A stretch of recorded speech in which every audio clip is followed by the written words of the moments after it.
Hello, folks, and welcome to the Avrum Rosensweig Show. My name is Avrum Rosensweig, and my very dear guest today, I'm very excited to have him, is Vinny Pastore. Vinny, how are you?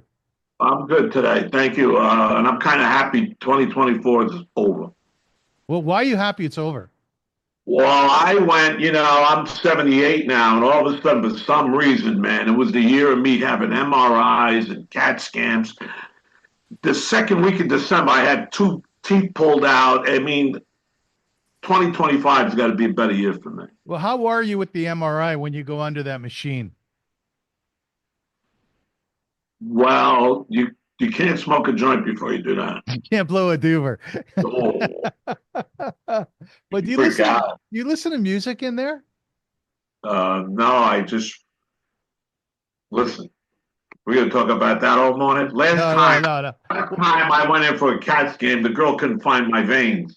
And I said, my father would have been out of here 20 minutes ago. I had the same thing, man. They can't find my veins. And they're going, I'm really sorry. It's hurting you. I said, yeah, it's killing me. Stop. Yeah, what are you doing? I know exactly. Ladies and gentlemen, everybody knows who Vinny Pastore is, but let me just tell you a couple things about him, okay? He was born on December 14th, 1946. So it's just your birthday. Happy No, it birthday. was born on July 14th, 1946. Sorry, December 14th was my ex-wife's birthday. yeah, did you guys get along?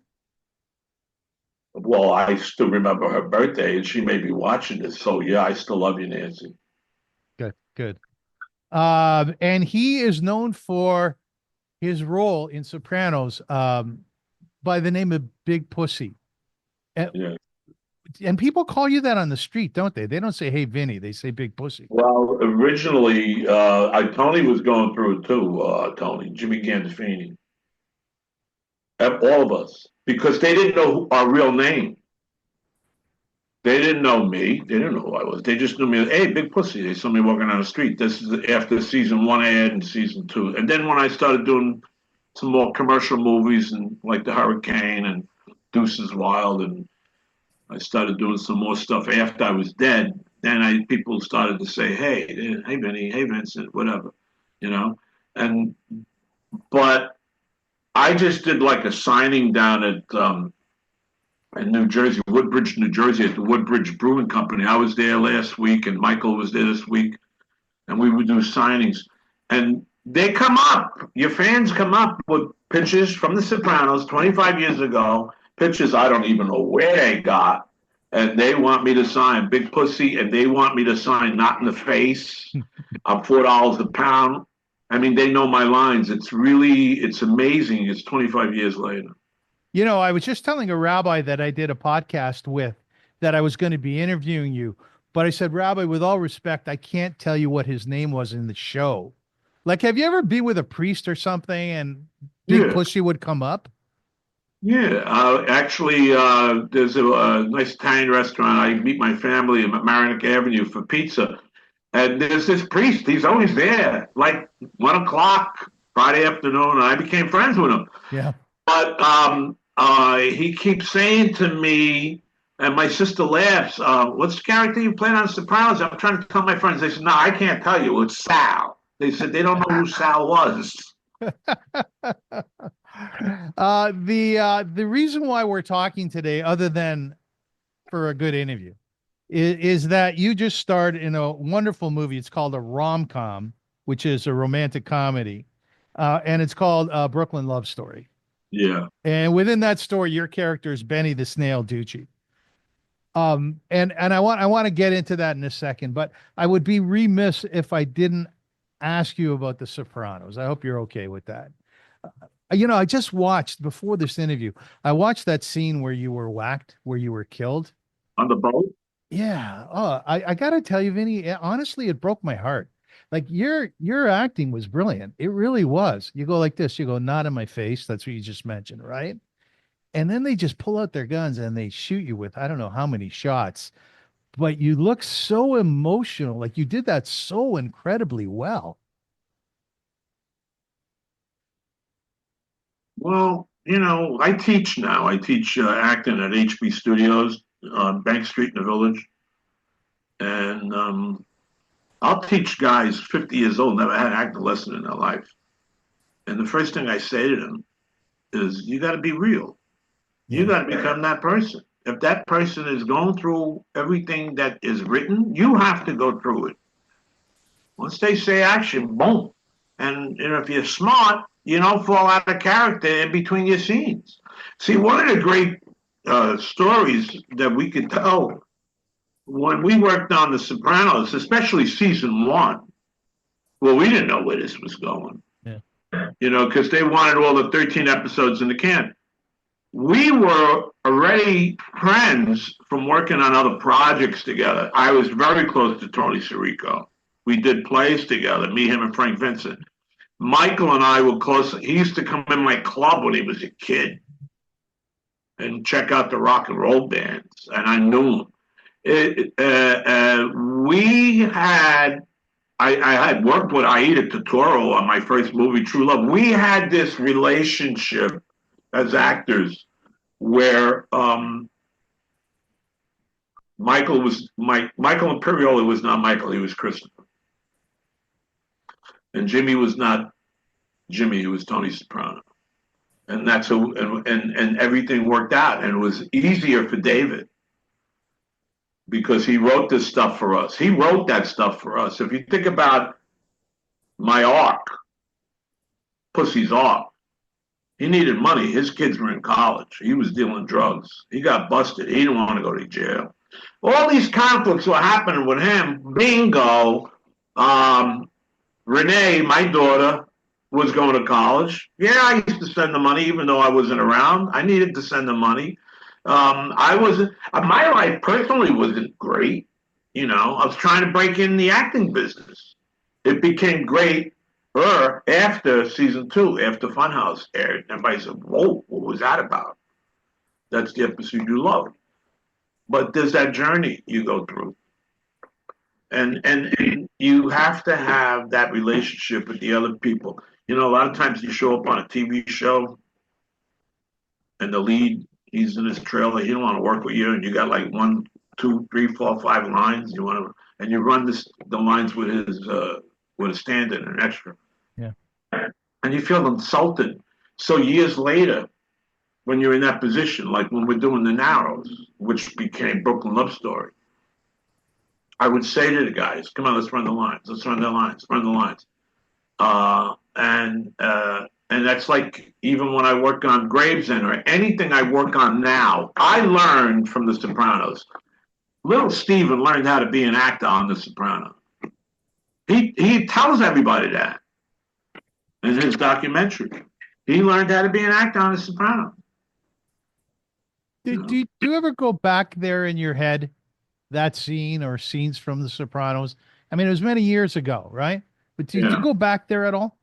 When we do our show, me, Michael, and Steve Schripp, we do a show called Conversations with the Right. Sopranos. You have to go back because we're telling stories. And the audience wants to hear these stories. They don't care what you're doing today. You could be president. They don't care. They want to know about Big Pussy. They don't want to know about Christopher. They want to know about Bobby Bacala. That's what they want to know about. They want to know why the screen went blank. Yeah, right. They talk about the best episode ever was the Pine Barrens. Mm-hmm. And then Sharippa gets into a story saying, yeah, we couldn't even shoot it in New Jersey. We had to go to upstate New York. It's funny, but yeah, we relived it. When people ask me in the audience, what was the hardest scene you had to shoot? Do I really want to tell them? Right, right. Do I want to tell them my secrets? When Marlon Brando was yelling out Stella, Yeah. the secret was he was yelling out, Mama! Mama! Because his mother left him. You can't tell, you don't even tell the director your secret. What would be one of your secrets? Emotional recall is the easiest and the best technique you could possibly use as an actor. You find something in your life that was, if you have to play a sad scene, that was sad. So you put that in your head, but then you say the lines that are written. Can I ask you what sadness you go to in your head? Death is probably the easiest sadness to tap in. If you're looking at somebody in the coffin and it's an actor, you don't even know the guy's first name. Maybe you think about your father. Maybe you think about, like, I just lost one of my best friends. He lived down the corner. Um, you think about Skipper. We started out together when we were 12 years old. So that's called emotional recall. It's something that the method that comes out, it comes out of the studio. It's weird. One of my favorite movies of all time is On the Waterfront. I Yeah. wound up doing the play twice, once on 42nd Street and once at the Frank Sinatra Park. And I played various characters. Elia Kazan, who directed that, came out of New Rochelle, where I came out of. He lived on Sickles Avenue, where my father lived on Sickles Avenue. And when we did On the Waterfront on 42nd Street in the afternoon, my father was sitting there in the audience, and everybody's saying, your father's here. And at night, they said, Elia Kazan's here, and we peeked through the curtain. And I said, the same goddamn seat as my father. Really? So I'm doing Godfather 2 with Eli Wallach. And it was a little bit, well, I had to put him in the car. And he says, no, I'm going to go with Michael. Cut. Elia says to Francis Ford, can we hurry up? It's Elia Kazan, not Kazan, Eli Wallach says to Francis Ford, we have to hurry up. We got to go to Kazan's party, Elia Kazan's birthday party. And stupid jerk like me, I said, can I come? I'm a big fan. They said, no. You weren't invited. But hey, years later, I worked with Francis's sister, with Taya. I work with Taya Shire all the time. Talia Shire, she was great, wasn't she? She was a princess, and she's Yeah. still. I did 3 movies with her so far. Now she's on the gravestone with us. She's a doll. What a She won't. lovely person. Lovely I person. was watching that the honors, the honors, the national honors the other day, and they were honoring Francis Ford, and Talia was sitting there, and I said, "God bless you, Talia. You still look beautiful." Yeah, stunning. Stunning. Tell me something. You mentioned all these names, right? All Yeah. these people that you acted with or met or spent time with. Are you blown away at all about your life? You know, um, I could have a flashback about my journey and say, how did I get here? Because I didn't belong here, because I was getting in a lot of trouble, doing drugs and everything. It's in my play. And how did I get here? And the thing is that you wake up one day and you say, I got kids. What's going to be your legacy? That you ended up in jail as a junkie, as a bar owner? I did a play that Danny Aiello had done years ago. It was called Lamppost Reunion, and we revived it. And I played Biggie, the bartender. And what I put in my head was, this is who I would be if I didn't become an actor. A lonely guy, 2 o'clock in the morning, pouring shots and beers to losers. And when you owned the club, did you have that feeling? I had to get out because what happened, I should send you my play. What happened is that I let the place become like a rodeo. Yeah. It went wild. It's like, did you ever see the movie CBGBs with Alan Rickman? Same storyline. No, no. He put his heart and soul into the club. He wasn't making no money. He wanted to hear the music. And that's what happened to me. I wanted to hear the music. I didn't care if I had to go in the register and lay out $500 to pay a great band. I had Lester Chambers playing in my club. I had Daryl Hall playing in my club. I had Eddie Ruffin. Buck Darman came down from Blue Oyster Cult was playing. I mean, I had these guys, Bobby Mayo. I had these guys come into my club and they wanted to play because they liked the vibe. They didn't have to go downtown to play. Yeah. And that was great. But what happened is I let the vice in my life, which is a part of rock and roll, and you see it in the last waltz. I mean, come on. They were all high, those guys, except for Robbie, On stage. all the time. Well, Richard, how, Richard Manuel, he was, Levon was pretty straight, but Robbie used to get high a lot. I mean, I got high with Robbie down at the Lone Star. I'll talk about it now. I'm not going to get sued. so when you say high, what sort of drugs are you talking about? Coke. Did a lot of coke? Back then, we used to have vials this big and go. And we would go out, and then you're backstage, and all of a sudden somebody's about to go on, and somebody's doing a hit. That was the '80s. It ain't. Thank God people don't get high before they see Taylor Swift. You know, Right, right. All those little a kids. whole different thing. They chew the bubble gum, but back then it was a different time in the '80s. So are you an addictive character? You mean to Coke? I haven't done Coke since 1985. No. Do you find that you get addicted to love, addicted to a Yeah, scene? well, that's the release with acting. Yeah. And talk about it in class. I needed to get into acting. I had a wonderful coach, Tommy Waits, who was in American Buffalo with Al Pacino and Justice for All. A lot of he was in the Warriors. Tommy was my coach. Tommy came on the set with me when I was doing the Sopranos Funhouse. Tommy was right there. You can't fall on your face. Jimmy had an acting coach. Yeah. You can't fall on your face because they depend on you. And like you talk about Funhouse, I did one take when I was in the booth, and I didn't even know Sirico was going to push me. And then David said, "Vinny, do it again, but don't beg." And I did it again, and the second take is what you see on television. Oh, well, what was wrong the first take? He said, "Don't beg." Why? He said, "Wise guys don't beg, Vinny." And did that resonate with you? I didn't beg. I took his note. That's another thing you have to do as an actor. If you're my director, like you directed me in this, we got to go through technical problems. You got to set the scene up. You're Right, my right. director. But as my director, you also have to give me the freedom to let me go on my journey. Which is the interesting thing about the movie that you just did, A Brooklyn Love Story. You said Steve, the producer and the writer, that he let you do your own thing, right? He let you create your Yeah. character.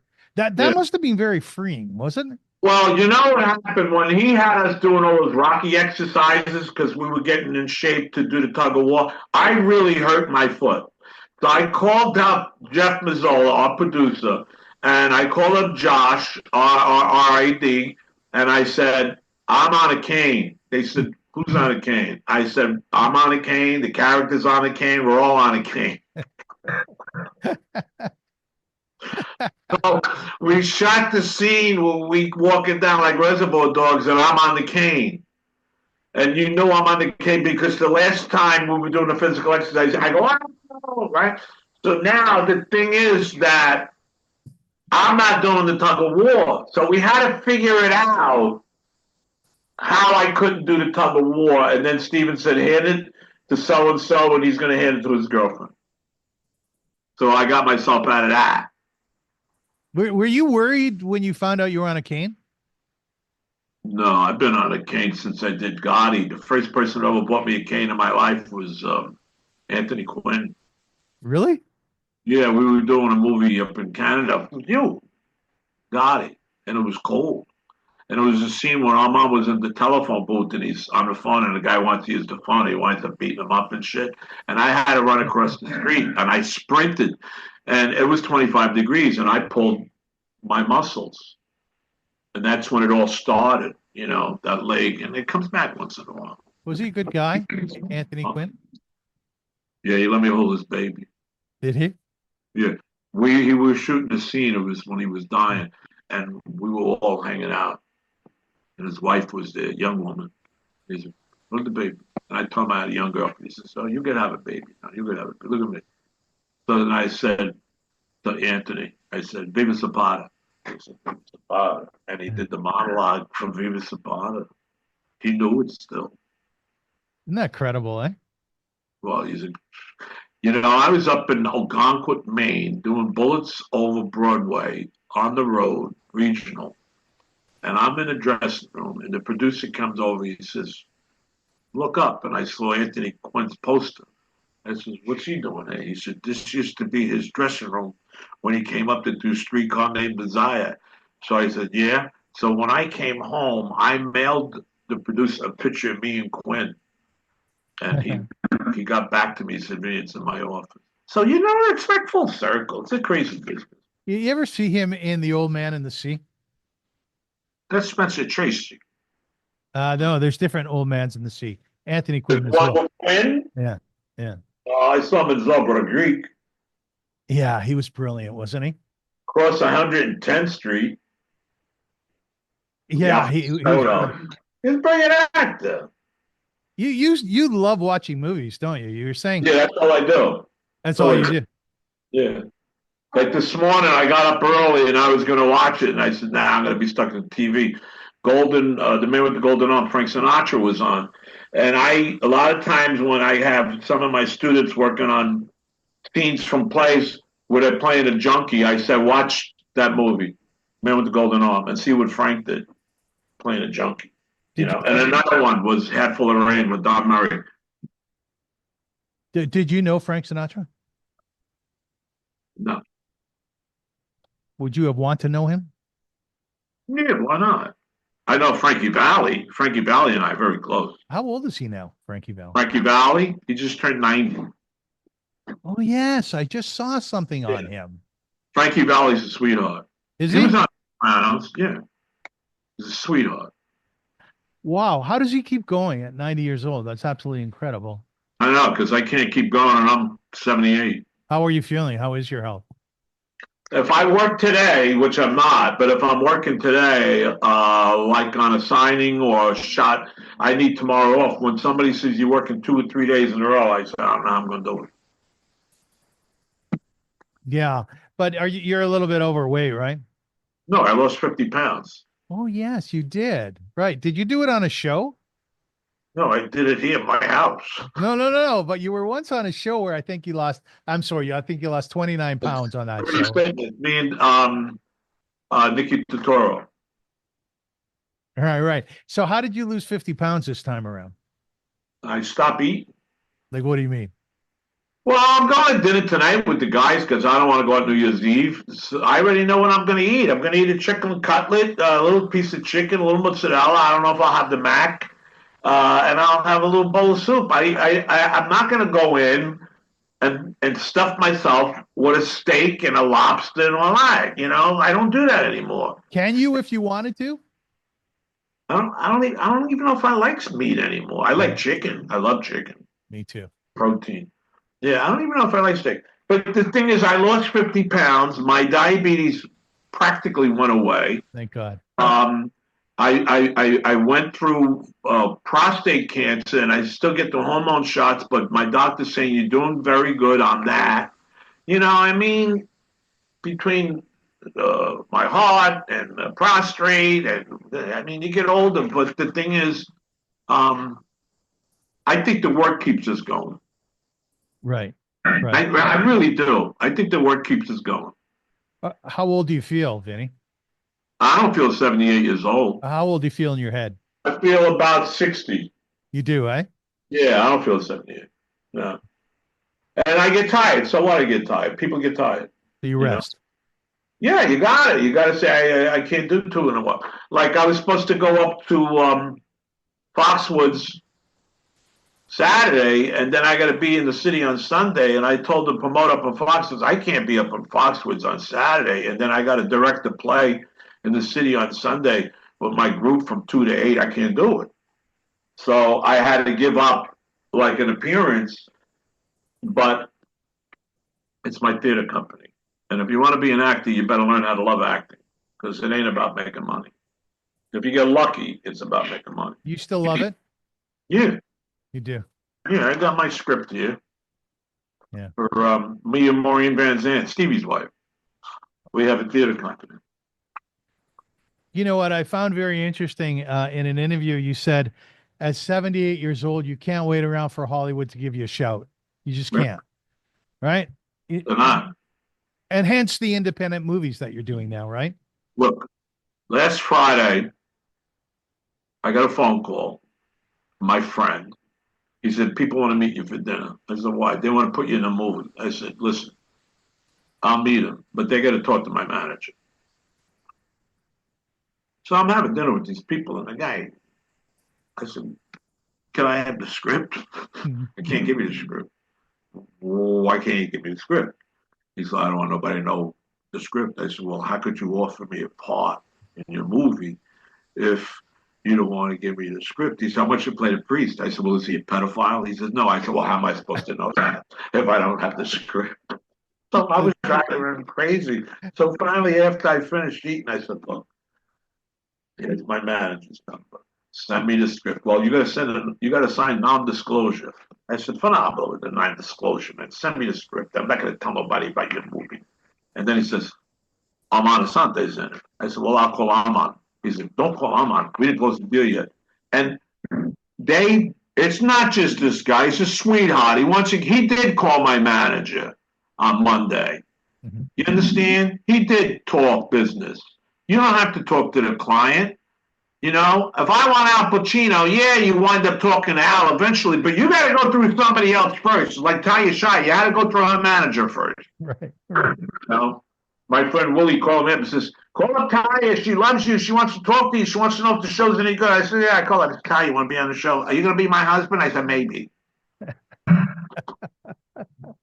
Does crazy stuff like that happen in the industry all the time? Yeah, it does. It's beautiful. It's beautiful. Yeah, it's beautiful. It's like this. You got me thinking now.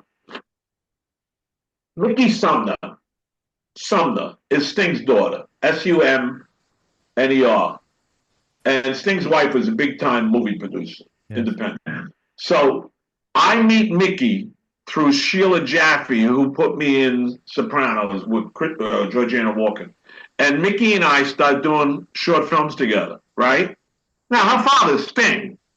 So now she says, well, I said, I'm going to go see your father's play. It was something, The Last Ship or something, over the holidays. She said, I'll be in Mexico. Asked Daddy why he couldn't come to Mexico. So I'm on stage with Sting after the show. And I said, Mickey wants to know why you didn't go to Mexico. And he looked at me and he says, Vinny, the play is closing. The only way I could get my money back is if I played a part. These are crazy stories. Myself, it's like, I mean, I could talk rock and roll with you. I'm running around with Santana on their tour, and the opening act was Stevie Winwood, and Stevie was telling me that they would hop in the bus from city to city and watch The Sopranos. So I would see Stevie Winwood, traffic, and he said, "Vinny, tell me what's going on next with The Sopranos."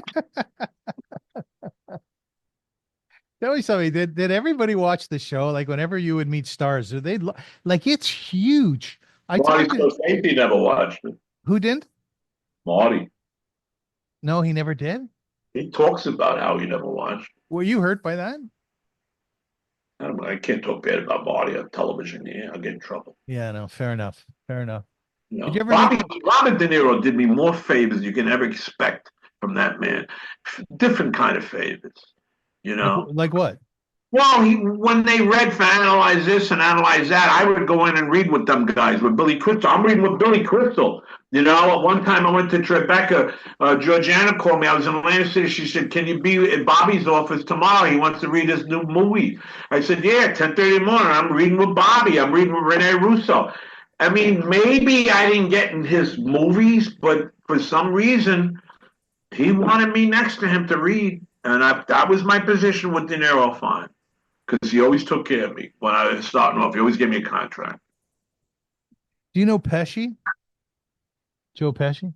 Not as well as I know.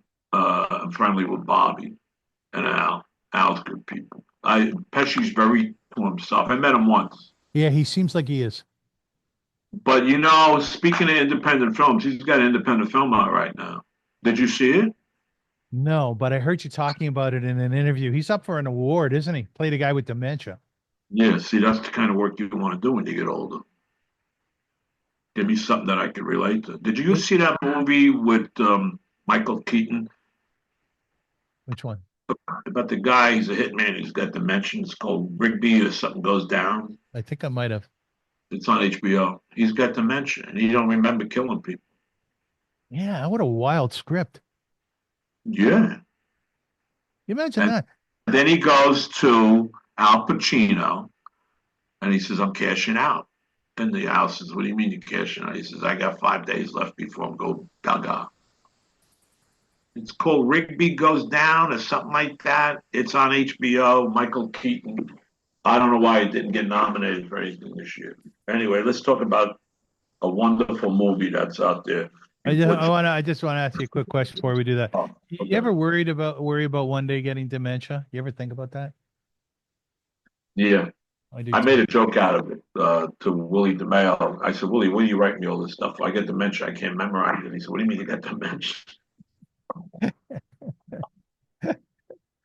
Oh yeah, I worry about it too, man. I'm 64. I'm a So little younger than you, but I you're worry about it. not gonna get it. You know what I worry about? My mom had it a bit. She had it a Oh, bit. well, then that's when you should, if it's in your genes. Like my mother had Parkinson's. I get nervous with that.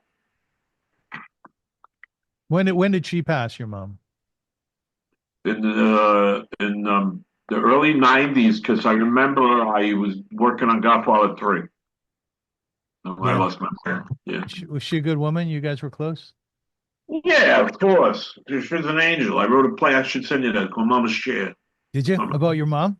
Yeah, and then I put it up in the village, and my sister came and she was crying. I said, "What's the matter?" She says, "Mommy's going to be really happy that you wrote this." That's lovely. You know what it was about? Can I tell you? Yeah, yeah. Tell me. It's about domestic violence No, no, because we grew up with that. no. You know, we grew up, in an environment where it's not even middle class; it's below middle class, and your mother and father both have to work, and there's always tension in the house, and there's always arguments. And I remember when I was a kid, I used to come home, and I hope my sisters, everybody's not mad at me. I say this: my father would come home from work, he's mad at somebody, put his fist through the wall. Yeah. So my mother had to go get a picture to cover the hole in the wall because people were coming over for dinner. Yeah. So he would make a joke out of it. What'd you do that for? But that's, and I'm going to tell you something. My father, he lived till he was 98. After my mother passed away, I wanted to go to Hollywood real bad, but I couldn't. I had to be near my own man, and it was great. I mean, he had posters of the Sopranos in a senior citizens home, and so he saw the journey. He did see it. Yeah, he saw the journey. Now, was that important to you? Yeah, it was great because I wanted to prove to him I could be something else besides what everybody thought I could be, Well, what which did was it? run a bar. Now Yeah. I'm not putting anybody down that runs bars. It's I got neighbors here. They run very successful bars. I just couldn't do it no more. Mhm, mhm. I couldn't do it. Do you have a bad temper yourself? Not anymore. You did when you were younger? Oh yeah. Yeah, me too. Yeah, that's how I lost my marriage. I mean, yeah, you don't have that control, and especially when you're in high school and you're getting in trouble, and the judge says, "Okay, you're either going to go into service or you're going to go to jail." Mhm, mhm. So you go into service. So you go from you're going right into the fire because now I'm in boot camp, and they're pushing you, man. This ain't high school where you can jip a class and go to the diner. They're pushing you, and then what happens is that the RPOC was the recruit petty officer in charge. He's in charge of the company when the CPO goes to sleep. If you see Full Metal Jacket, Yeah. you'll pick that up. So all of a sudden, because there was a disturbance in the bunkhouse, he comes over and he hands me the sword and he puts me in charge. I said, I don't want to be in charge of 90 guys. I came in here to get away. So I learned about discipline To get away. is when I was stationed, I wind up getting good duty because of that job. When I was stationed in Washington, D.C., I was working at Pentagon, had a crypto clearance. I was going to night school and I was studying acting. Yeah, you were in the Navy, right? Yeah, and then I got out on the GI Bill and I went to Pace College and I studied dramatic art. You talked about your dad a little bit. My dad also, he had a very bad temper. I don't know if you can if this resonates with you at all, but when my dad passed away, Vinny, I was relieved. I was relieved when he died. Yeah. Did you feel that or no?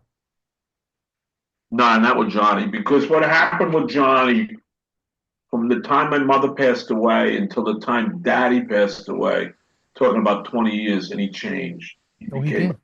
oh yeah, How did he change? he became a different person. He became mellow. He became grandpa. He was, we took care of us. You didn't see the guy yelling or screaming no more. There was no reason for it. I'm working on a play called Love is Another Stranger, and I have a line to my son in the play, and I said I used to get mad too. Hmm. And if I would have married so and so, I would have been a different person. But she wouldn't even go out with me. So I married your mother, and that's why I scream in the house because it's Ooh, your mother. ooh. That's comedy. Which you love. You love comedy, right? Oh, I like comedy. But Yeah. I'm saying to my son, if I would have married this other girl, you wouldn't see me yelling and screaming around the house so much. Yeah, that's a whoa, whoa. Tell me something. Are you impressed with your own writing? Do you like your writing? Yeah, You do like it. yeah. I tell you what I want to do. I got a play here. It's called Crazy Horse that I wrote. Yeah. And I put it up in Nyack. I put it up in the drilling company. I put it up the cutting room. And me and Maureen, my theater company, started working again. I called up some guys. I'm having dinner with some guys tonight. I'm making a movie out of it. Mhm. Why not? The money I got to put into to make an off-Broadway play, off-Broadway production, cost me $400,000. Yeah. You're not going to get your money back. But No. if I shoot a movie, low budget, for $400,000, and somebody likes it, they may buy it and put it on Netflix, Right. Right. Right. or make a series out of it. Or the worst you do is you lose your money, but it's really not your money; it's invested. So you don't put your own money into stuff. Well, I'm doing this thing Sunday in New York. It's costing me money, but it's my theater group. So I said, Maureen, it's my donation to the group this year. Um, I don't put my money into when I did Mama's Chair, I did it at a theater down in the city, and I went to the guy at the door. I said, let's split the door. You make deals. But if I do this movie, which I want to do, and I have some Sopranos attached to it. I'm not going to say who's who yet. I think I can get it done, and I have the venue. Up in Fairfield. This guy has a bar. He said, Vinny, you come in here and shoot in the daytime.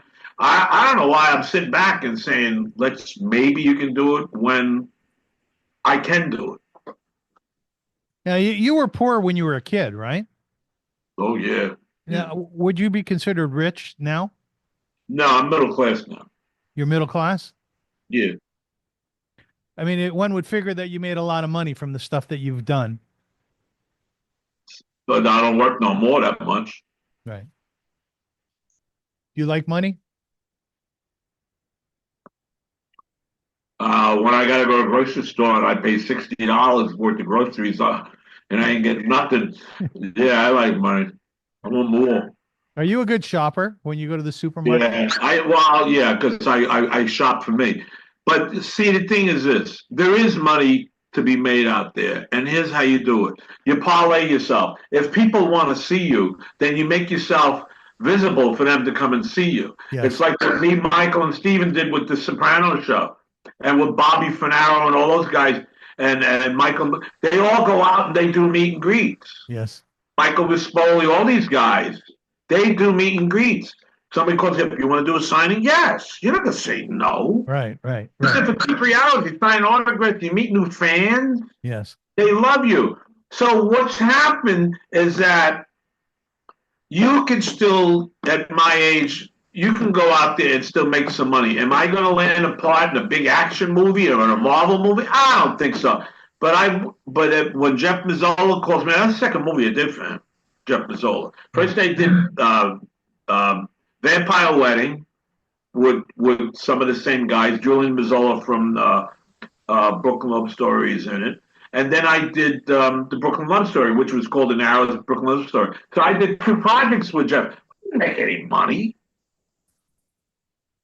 But you know what? I don't think the audience cares how much money you made. They want to be entertained. It's like when you go do a play, you're not making any money on that stage. Yeah. Right. unless you're doing Broadway. So But you're not in it for the money then. not anymore. Not anymore. No, not anymore. No. I mean, that doesn't mean I'm working for free. You know, they were shooting a project around the corner the other day, and they said, Vinny, you want to come in the deli and shoot a little scene? And I said, and I negotiated my deal, and then they paid me, and there's nothing wrong with that. I did a little cameo. I mean, I didn't make a lot of money, but I made enough money for the week. And is it fun, Vinny, when you do that stuff? Is it fun? Well, I said, I'm shooting around the corner. Come on, I'm making an extra. Yeah, And which is great, right? I know, and it's a lot of fun. You did the Shark Tank, which is a crazy story. And you said, I think in an interview, you said you got paid like a $750 or something like that, right? Oh, he ripped me off, that guy. I hope he's watching. Yeah, you told me. You didn't tell me, but I heard. I heard. Somebody came up to me the other day with down at Woodbridge, and they asked me to sign a broccoli white. I said, "Where'd you get this?" He said, "They sell them at the flea markets." I said, "Well, then how come I'm not making no money?" Where's the residuals? So, Vinny, do you like it still? Like when people come up to you, if you're out, let's say with your daughter, walking, whatever, And and now I get fan mail. do you love it? Do you still love it? I think it's I think it's nice. People send me from Canada and all over, and they said, "Vinny, I just started watching Sopranos. You should have never died. Please sign this." Come on. I go to the girl at the post office. I said, when I'm dead, you're gonna sign my autographs. So do you ever feel alone? No, Never. no. It's like Christmas Day. My daughter calls me up. I said, "Where are you?" "Skiing." I said, "Good. Where?" "Aspen." "Good. What are you doing?" "I'm home." "What are you doing?" "I'm going to cook." "What are you doing?" "I'm watching football." "What are you doing?" "Why?" I said, "Because, I could go out tomorrow. It's like tonight I'm going out with the guys. I don't want to go out New Year's Eve." Yeah. What? Why? Because I was a club owner. I know what it's all about. But she just wants to get drunk and get stupid and get silly, Right. and maybe they get lucky. I like, if people want to come over my house tomorrow night, if you were around, I would say, "Why don't you come over?" Thank you. I'd rather have people come over here than me have to go there. Like my sister said, "Why don't you come to Delaware?" I said, "Well, why don't you come to City Island?" All right, let's talk about the movie. It's called A Brooklyn Love Story. Fiercely loyal to family, friends, and his Bay Ridge, Brooklyn neighborhood, affable Mike Muna helps run a three-generation fruit and vegetable store, the Golden Gate, owned by his father, lovingly known to his neighborhood as Pops. Played by Danny Grimaldi Right, right. from The However, Sopranos. eh? He was on The Sopranos. He was on The Sopranos, right. However, borough president Gregory Maguire and a hotshot developer are determined to force the family to sell their land in a greedy bid to gentrify the neighborhood. Um, so some guys get involved. The wise guys get involved, right? Yeah, And they come up with a plan. that's when Eh? that's when it becomes funny. Right, right. So they come up with a plan how to save Pop's store. Take the But narrative from there, Vinny. Tell us what happens then. we decide to have a tug of war. Right. The yuppies against the wise guys, and whoever wins gets the fruit stand because they want to knock it down, and we don't want to knock it down. There's a scene when Anthony Mangano goes to Michael Ristoli in prison, and Michael says, "You got to save Pop's stand." You remember we used to steal fruit from there, and that's what's cute, but it's true. It's like City Island here. We have a lot of art stores that can't survive because we don't have the volume, especially in the wintertime. So all of a sudden, you got somebody's art store closes down and they're selling McDonald's, or they don't even have McDonald's out here. The most successful store out here is Dunkin' Donuts. You like Dunkin' Donuts? Yeah, I go there every morning. I like the kids, the girls, and everything. But my point is, my friend Ron around the corner has an art store. He sells paintings. It's hard, right? And then you got Mary Colby. She sells art. It's hard. You know, maybe somebody walks in and buys one score. I don't know, but that's what City Island used to be, and we're trying to keep it that way, like more arts and crafts. And there's a beautiful theater down here, and they said, Vinny, why don't you start doing some plays up here? And it's a lot easier for me to do plays up here than going downtown.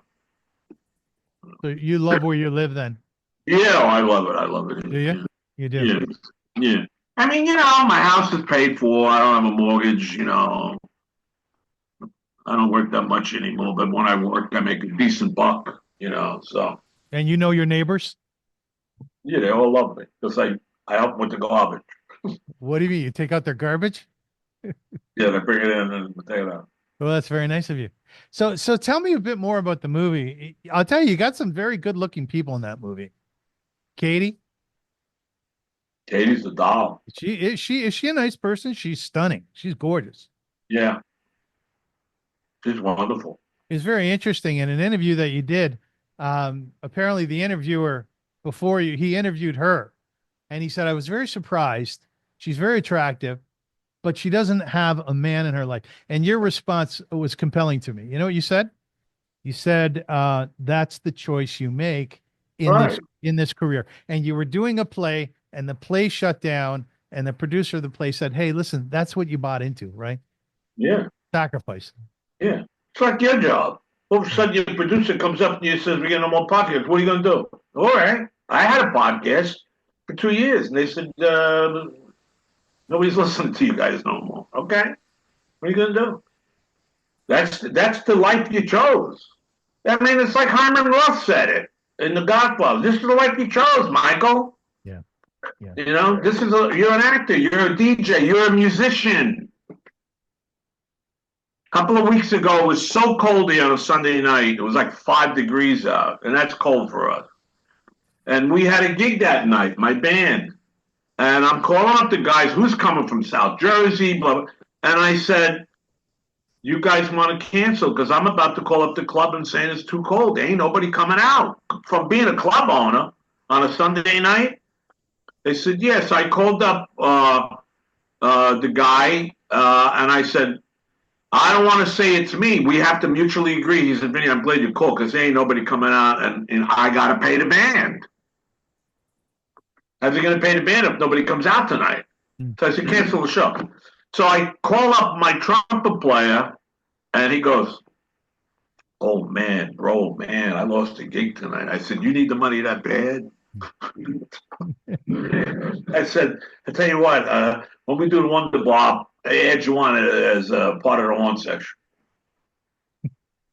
And then he says, oh, okay. I said, what else do you need? He says, well, I was going to ask you if we could shoot a music video. I said, yeah, let's do your music video. I said, I'll get the location. So I went over to the pizza joint yesterday, and he said, we're shooting a music video here. So I called him Mac. So by canceling Mac's performance in my band, now I'm doing a music video.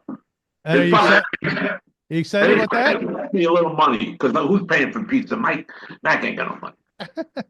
So let me ask you this, Vinny. Are you happy that Yeah. you made the decision that you made?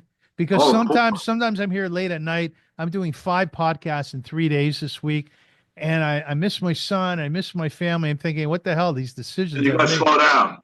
I got to slow down. No question about it. Yeah, because you're going to be like a character in a movie where it's like the lioness. What's her name? She's never home. She's always fighting everybody, and she comes home to her husband, and she goes back, and I guess when is she going to get killed? It's very interesting. You're saying that Chaz Palminteri told you that everyone knows you as Big Pussy, right? Yeah, And that you were typecast early on, and he said basically that's what they're giving you. Like that's the way it is. that's why Marty Scorsese doesn't give me work because I'm Big Pussy. I know that. Marty, Chaz told me that. How is that for you? It bothers me because there's so many projects that, like The Irishman, and so many projects that Bobby's been making, De Niro's been making with Pesci and all, and my friend Narducci's in all of them. I would like to be in. Bobby Cannavale's in it. Maybe he'll get over when he's. See, one of the things that is great about doing a Brooklyn Love Story, it's comedy. Right. I'm not playing the guy from Sopranos on there. I'm not getting killed. Walking around on a cane. You know, it's comedy, and even some of the choices that I've been making with some of the roles I've been picking. I don't want to play rat no more. I don't want to play. I want to play somebody with a little more dimension. You know, like a consigliere. He's got to be, Robert Duvall. He's got to be smart. He makes the decisions. Like On more. Grave on Gravesend with Willie DeMeo, I'm a consigliere. I'm Chaz. Chaz is the boss, and I'm the consigliere, and Tony Darrow is the underboss. And my brother's is played by Johnny Sacks, Vince Curatola. So people want to see us still, but I don't think they want to see us playing the same characters. So could you do a love story, a serious love story, nuanced, so it has to draw upon your seriousness, upon your sense of love, your sense of loyalty or disloyalty? Like, could you do all of that given the chance? I'm thinking of playing my father in the play I wrote about my father. Yeah, how would that be? Hard, but people are going to, Vinny, you got to do it yourself. It opens up, it's 20 minutes, opens up, and he's cleaning the house. The son's trying to get in the house with groceries. He's delivering the scene. You don't hear the bell. And he's pop, pop, because he was nervous. Like you go visit your father, they're not answering the bell. And Right, that's right. opens up, and it opens up a little friction. And then it turns into the confession. I want to know what happened that day. The son says to the father, I want to know what happened. You had a fight with mom. She fell. Tell me the truth. And that's the confession. And it's only 20 minutes, 25 minutes. But I really think I should go around and start doing that. Maybe make a short film out of that. Have you worked through all the stuff with your dad that you had with your dad? Have you worked it through in your head? Oh, I miss him a lot. I wish he was with us now. You do, eh? Enjoy it. Oh yeah, you get a kick out. Um, when you start getting old, you say, "Well, I'm becoming them," Yeah. but you don't want to become them. But listen, the most important people in my life right now is my family. Yes. I'm serious. My brother Johnny, my sister, my daughter, my granddaughter. You know what I did? I got to show you pictures. My band played at the Wonder Bar in Asbury. I played every year. My birthday, I played Veterans Day too. So I put together three horn, and I called up my daughter because my granddaughter plays the trombone. She Mhm. thinks she's La Bamba. So I said, "You want to play my band?" She said, "Huh?" She's 13. I said, "You want to play my band? When?" "On my birthday." "What songs?" I says, "I'll have Mac call you up." And they taught her 2, 3 songs. Did they? Oh man, don't go. Yeah, I'm waiting.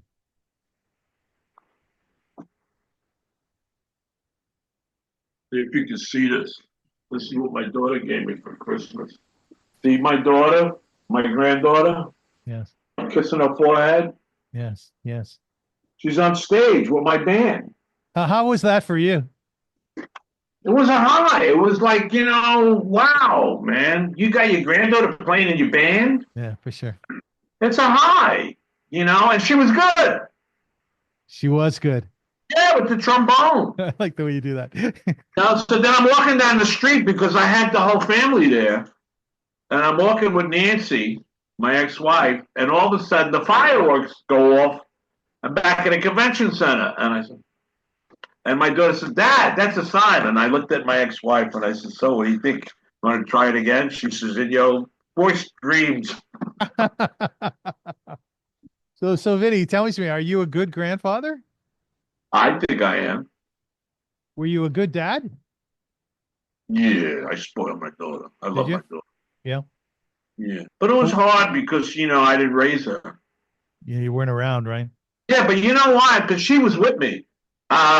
It's like, who do you bring to your premiere to Sopranos? You bring your daughter. Right. So I would go pick her up, and the family would say, "Where you going?" "Oh, we got a premiere to go to." That's pretty cool. That's pretty One cool. time, 9/11, they had a concert in the Meadowlands, and Bruce was there. Gary Lewis Bonds, um, and they asked us, some of us, to host. So I knew Bruce was going to be there. So I called up my daughter Renee. I said, come with me to Meadowlands. Bruce is going to be there." And she goes, because her brother, half brother, who was in the Navy, was in Annapolis. He says, "Jared's home on the weekend. Can he come?" I said, "Yeah, he can come." He says, "But he's got 4 friends with him." I said, "They can all come." Oh, that must be nice. Say that You again. know, they had the uniforms on. I mean, how could you take that away from anything? Yeah, for sure. You know, come on. And then, because of Parkinson's, I wind up getting involved with the Parkinson Foundation in Asbury. And, you know, so I'm in the music scene. I think I wish I could make more money in the music scene because it makes me a lot happier. Because you ain't got to memorize now. We got to memorize the song. But when I got to learn 20 pages by next Sunday, How's your memory?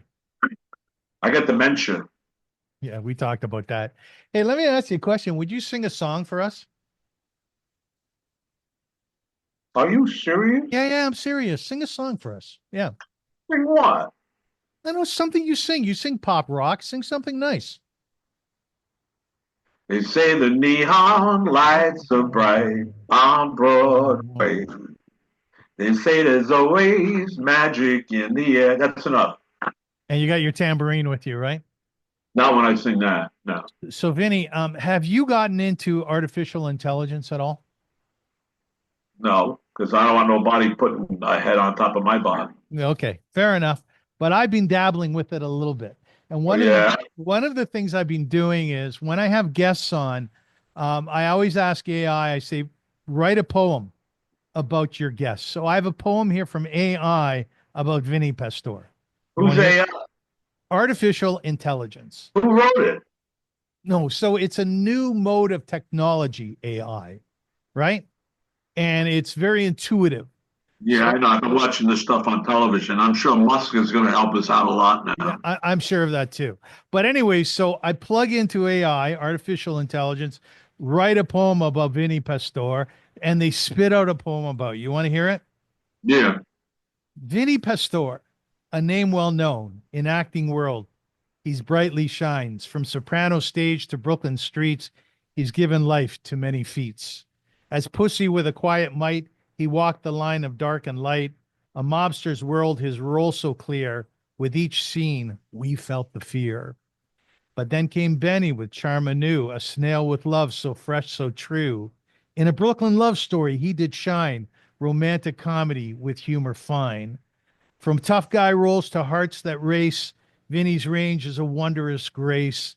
With every part, he takes a stride, a master of the craft with pride.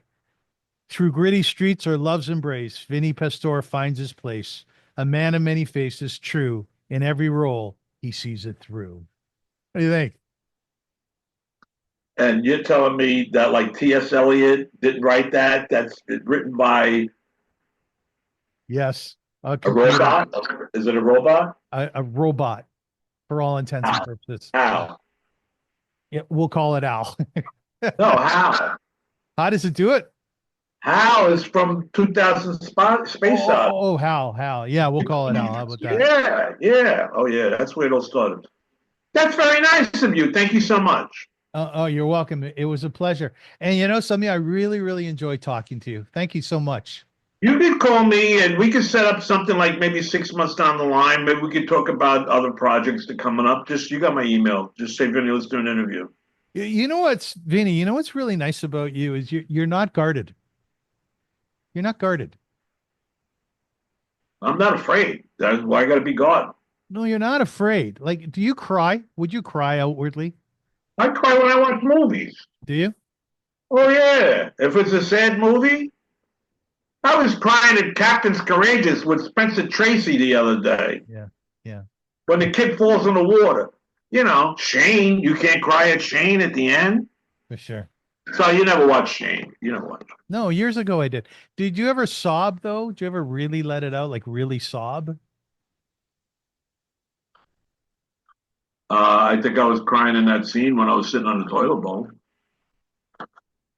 Sitting on the toilet. Why do you want to know if I really cry? Just let it out. I'm always curious about that because I stopped crying when I was 13, and then I picked up on it again around 35.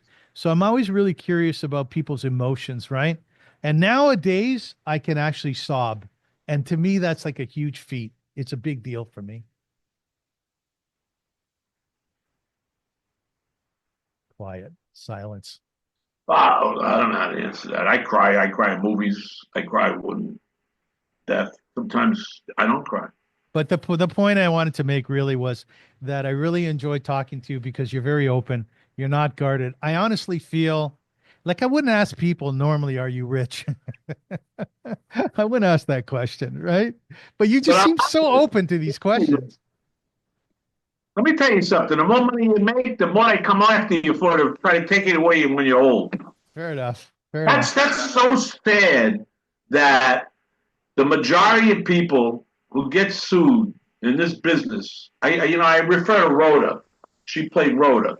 She was doing a Broadway play, and she had cancer of the brain, and she didn't tell the producers, and she was losing her lines and forgetting her lines. They wound up suing her and throwing her off the show. They have no compassion about people when they get older and when they get sick.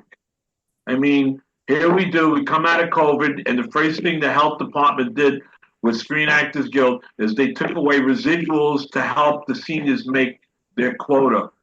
Come on, we don't make that kind of money on the street no more. We needed that residual, so now I'm running around with no insurance. I mean, I got insurance, I got Medicare, so I have to work to get my insurance back. So if you got a job, as long as it's union, I'll do it. Okay, I'll keep that in mind. Okay. Ladies and gentlemen, you've been watching the Avrum Rosensweig show, and my dear guest today has been Vinny Pastore. And watch this movie. It's everywhere. You can find it Well, online.